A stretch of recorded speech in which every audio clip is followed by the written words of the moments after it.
Instituto Federal do Piauí, Campus Floriano, aula 4 de Estatística. Hoje abordaremos gráficos. Definição. Gráfico é uma forma de apresentação dos dados estatísticos cujo objetivo é o de produzir uma visão rápida, viva do fenômeno em estudo. Então, a ideia é você colocar dentro do gráfico, né, informações que sejam capazes de traduzir tudo aquilo que você estudou. A representação gráfica deve ser simples, ou seja, o gráfico não deve conter detalhes desnecessários que não possam, ou que possam atrapalhar a interpretação do leitor. Tem que ser claro e objetivo, né? O gráfico deve possibilitar uma correta interpretação dos valores representativos do fenômeno em estudo. E veracidade, né? O gráfico deve expressar a verdade do fenômeno, tá certo? Quais tipos de gráficos estatísticos são? Diagramas, cartogramas e pictogramas. Vamos ver cada um deles. Diagramas. Gráficos de diagramas são gráficos, né, geométricos de, no máximo, 2 dimensões, que em geral fazem o uso do sistema cartesiano, né? Eles podem ser em linhas, barras, colunas, setores. Vamos estudar cada um deles. Os gráficos de diagramas, né, ou seja, os gráficos em linhas. O gráfico em linha constitui uma aplicação do processo de representação das funções, né, no sistema de coordenadas cartesianas. Considere a série, né? Imagine essa série aqui, né, o número de casos de Covid-19 floriano por mês. Então, você está aí de janeiro a dezembro, né, e as quantidades de casos, né? Isso é a quantidade de casos acumuladas, tá? Mas o fato é que a gente pode pegar essas informações que estão nessa tabela e traduzir ela para um gráfico em linhas, ficando da seguinte forma. Esse gráfico em linhas é o que a gente já está mais acostumado, é o que a gente estuda muito em matemática, né? Para estudar a função do primeiro grau, segundo grau, fazer sua representação gráfica, é isso que está aqui.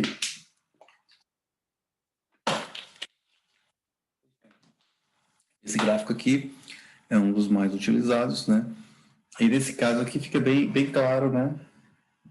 As informações, né? Por exemplo, se a gente quer ver aqui no mês de novembro, né? A gente quer ver mês de novembro, só ir lá e você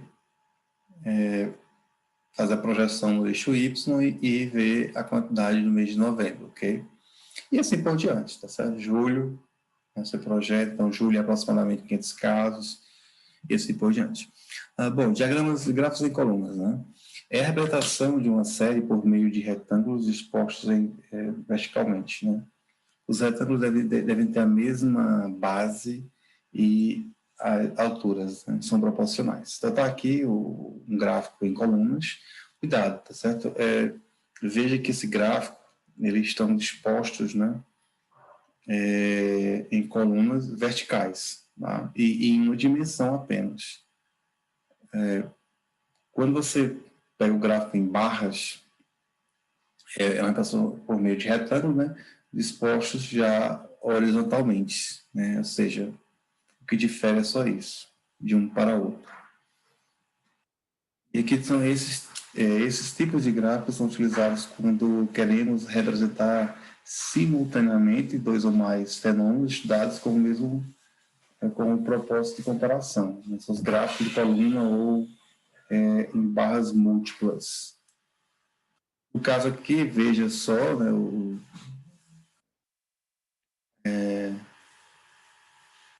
gráfico, né, em barras múltiplas. Mais uma situação, né, que nós temos o caso. E agora vamos ver os gráficos em setores, né.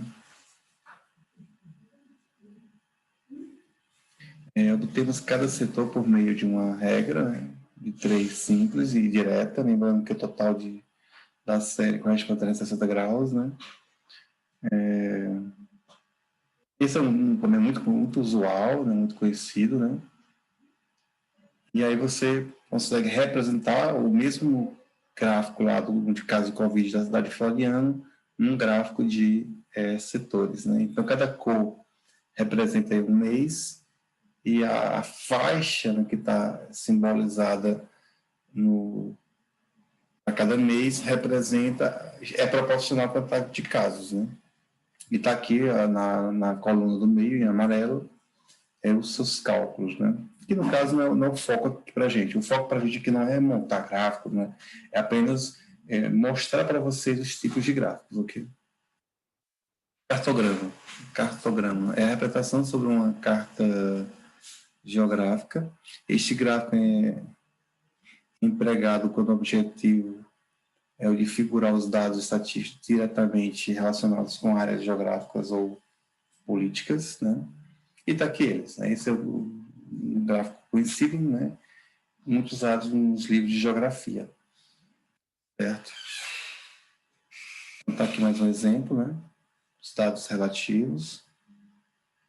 E, por fim, temos o pictograma, né? O pictograma constitui um dos processos gráficos que melhor fala ao público, né? Olha que legal, né? Eu vejo que o pictograma ele traz até uma informação a mais, né?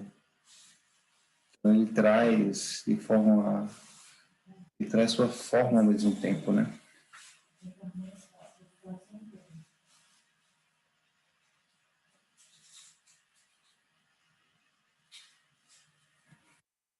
Questionamento. Qual gráfico você deveria utilizar? Depende de sua intenção. Depende da forma como você quer comparar, né? Então, se você quer fazer a comparação entre categorias, talvez o gráfico de barra ou de linha, o gráfico de barra de linhas, de barra ou linha seria melhor. Observar, né, uma parcela do todo, né? Talvez fosse melhor usar o gráfico de pizza. Mostrar a frequência que determinados dados ocorrem, talvez o melhor de linha ou coluna. E analisar tendências, sem dúvida, seria de linhas, né? Com isso, a gente encerra essa aula e até a próxima aula. Na próxima aula, veremos distribuição de frequências.